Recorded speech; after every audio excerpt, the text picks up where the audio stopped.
Something big is happening between China and Japan right now. China have mobilized their coast guard near Japanese waters, urged Chinese citizens to avoid traveling to Japan, which has caused shares in major Japanese businesses to fall by up to 9% since China are the country's biggest source of tourists. And Japan have clapped back by warning their citizens in China to be careful of their interactions and surroundings, citing safety concerns that they may be targeted. And they even have now indefinitely suspended the release of 2 anime films in China. I'm sorry, when did this get added to the list of countries beefing in the world? Well, apparently this all started because of one statement made by Japan's new Prime Minister, Sanae Takaichi. She implied that a situation where China invades Taiwan would threaten the survival of Japan, and they need to anticipate a worst-case scenario. Now, that single statement pissed off China, and things only got more intense after the Chinese Consul General wrote in a now-deleted post on X, "We have no choice but to cut off that dirty neck." This is believed to be referring to Takaichi. Now, Japan have insisted that the Prime Minister's comments did not mean that Japan have a new stance on Taiwan, that they were just hypothetical, and that Japan wants peace and stability. China are demanding a retraction. So,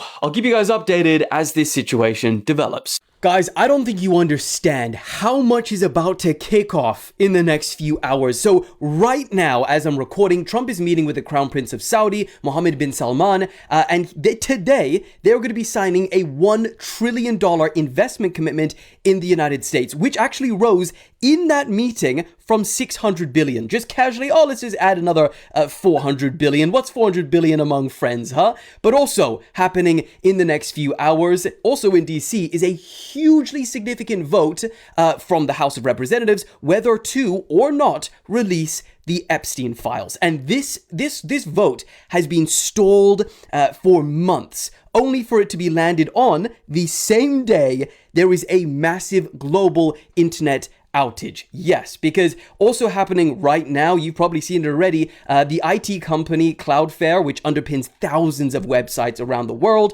We're talking X, ChatGPT, Spotify, Zoom, Canva, and many more. So many people couldn't access this today. Now, they have said that the problem is being fixed, but many people are still reporting that they can't access certain apps and websites. It doesn't end there. Ronaldo, he is in Washington right now, and he is going to be having dinner and a meeting with Donald Trump literally in the next couple of hours. And they're going to be speaking about the World Cup, world peace, and apparently what they have in common. Love to know what that is. Looking forward to that. But then also it doesn't end there, because Nicki Minaj, she's going to be delivering a speech to the United Nations at their headquarters in New York. What a wild world. She said that she's going to be working alongside the Trump administration to highlight the claims of Christian persecution in Nigeria. All of that happening right now. Holy hell. Guys, I have just arrived to the end of Las Vegas. You want to know what I mean by that? Look. The road just ends. But it's not just the city's borders that go from something to absolutely nothing.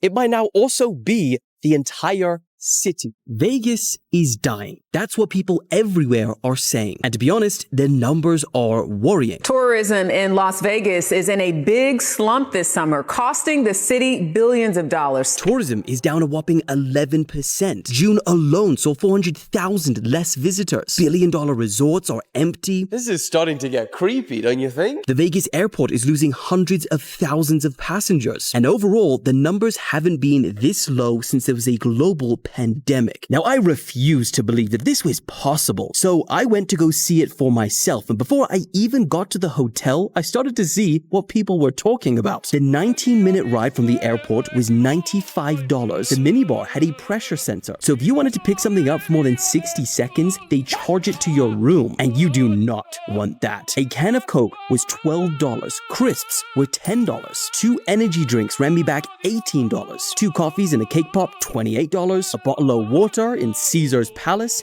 $12. A basic sandwich, $17. And that's not even including tip. Get me out of here. Heck, money can accidentally leave your pocket in Vegas. While we were there, a mother reported her hotel charging her $224 after her son unknowingly unplugged the weight sensor tray to use the wall sockets. I mean, she should have known. It does say that you'll be charged $50 a day plus taxes on this tiny little note right here. How could you miss that? Now, I go much deeper into this in the full YouTube video, so go watch that after this. But beyond the price prices, there's also a major generational shift in Vegas. Gen Z aren't drinking, smoking, or partying as much anymore. In fact, when booking a vacation, they're the most likely generation to search for nature. Yeah, a little different to the inside of a smoke-filled casino. I mean, just look inside the most expensive resort ever built in Vegas. It's completely dead, despite the owner stating that this project was themed to attract a younger crowd. But the ultimate question, after a full week in Vegas, did I and my friends think that this felt like a dying city?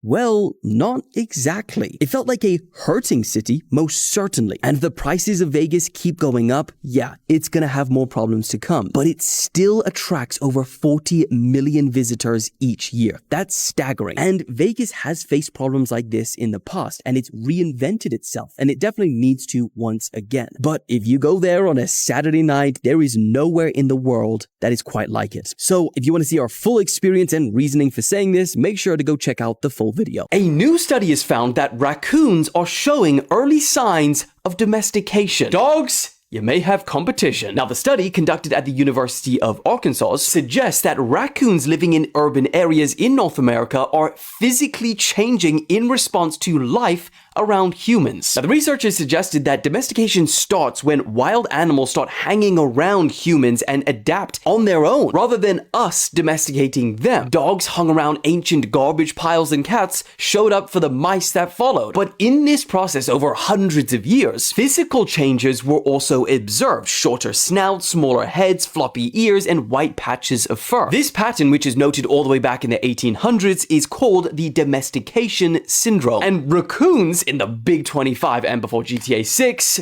might have that syndrome. Of the 20,000 raccoons observed across the US, researchers discovered that the ones living in the city have shorter snouts than the ones living in rural areas. Bro, what even is this year? Was black magic just used in a World Cup qualifier? So last night, Nigeria and DR Congo played, but only one could qualify. Now, Nigeria ended up losing on penalties despite their best efforts at sabotage. But the wild part is their head coach is blaming it on voodoo. Footage shows in the final moments of the penalty shootout, chaos erupting as Coach Chile was trying to confront someone on Congo's team, not once, but twice. But in a bizarre post-match interview, he was asked why he got so angry. During all the penalty session, a guy of Congo did some voodoo.